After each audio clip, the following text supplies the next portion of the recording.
Message de la 62e Assemblée plénière de la Conférence épiscopale nationale du Congo, CENCO.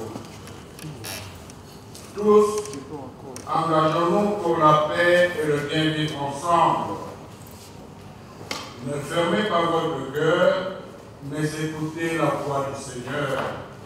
Psaume 94, versets 7 et 8. En cette année du jubilé de l'espérance, nous, cardinal, archevêques et évêques, membres de la Conférence épiscopale nationale du Congo, CENCO, sommes réunis en notre 62e Assemblée plénière ordinaire à Kinshasa du 12 au 15 mai 2025.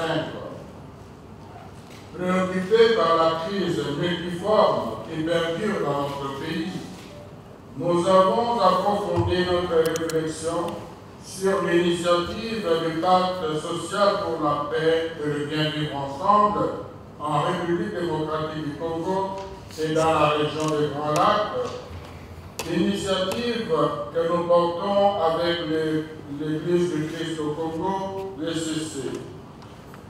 Mus par notre sollicitude pastorale, nous invitons les uns et les autres à adhérer à ce processus pour sauver notre chère nation. Constat. Nous apprécions à leur juste valeur les efforts diplomatiques déployés par son Excellence, Monsieur le Président de la République, chef de l'État, ainsi que les moyens consentis par le gouvernement pour l'unité et la stabilité de notre pays. Nous reconnaissons le bien fondé et la valeur des différents pourparlers internationaux menés dans l'objectif de ramener la paix en RDC et dans la région des Grands Lacs. Cependant, nous sommes préoccupés du fait que cette crise ne fait que s'accentuer à la grande désolation du peuple congolais.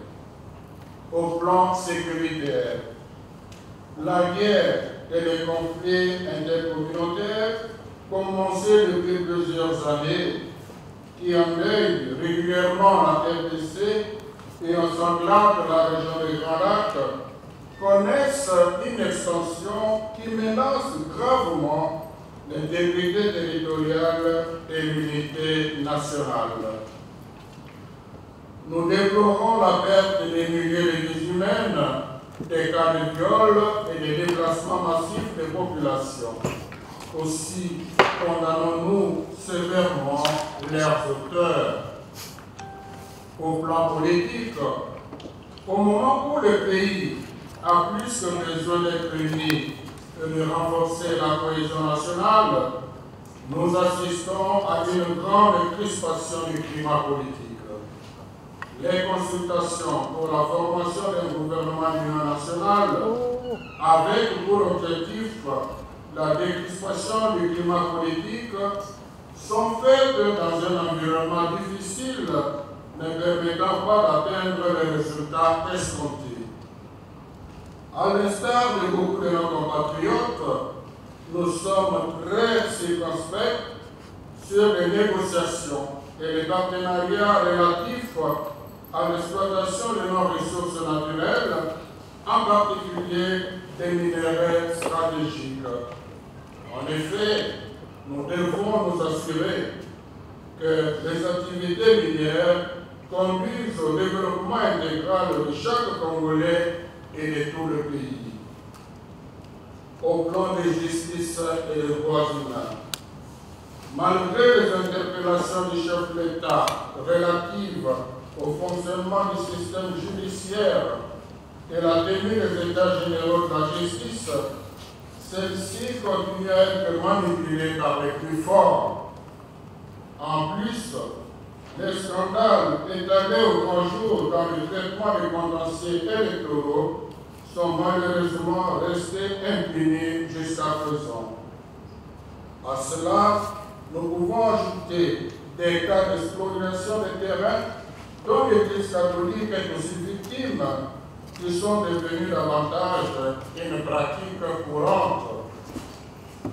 au plan socio-économique et humanitaire. Les moyens consentis par le gouvernement pour répondre à l'effort de guerre impactent négativement l'économie du pays et affectent la vie des Congolais, surtout celle de l'Est du pays.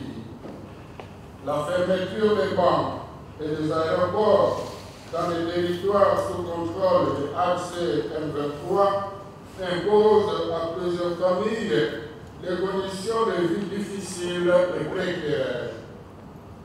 Nombreux de ceux qui vivaient dans les camps de déplacés à Goma, aux alentours, contraints de retourner dans leur milieu d'origine, ont du mal à se réinsérer. Nous exprimons notre compassion et notre proximité spirituelle à toutes les victimes de ces situations dramatiques. Romains 12, 15. Au demeurant, conscient du danger que court notre pays et dans le souci de préserver l'ordre constitutionnel, nous proposons conjointement avec l'Église du Christ au Congo, l'ECC, l'initiative du pacte social. Par conséquent, tous engageons-nous pour la paix et le bien vivre ensemble en RDC et dans la région du Grand Lac. Notre priorité, c'est la paix. La paix, une paix durable, c'est notre priorité. L'initiative du pacte social pour la paix et le bien vivre ensemble en RDC dans la région du Grand Lac est une réponse citoyenne aux crises récurrentes que notre pays traverse depuis son accession à l'indépendance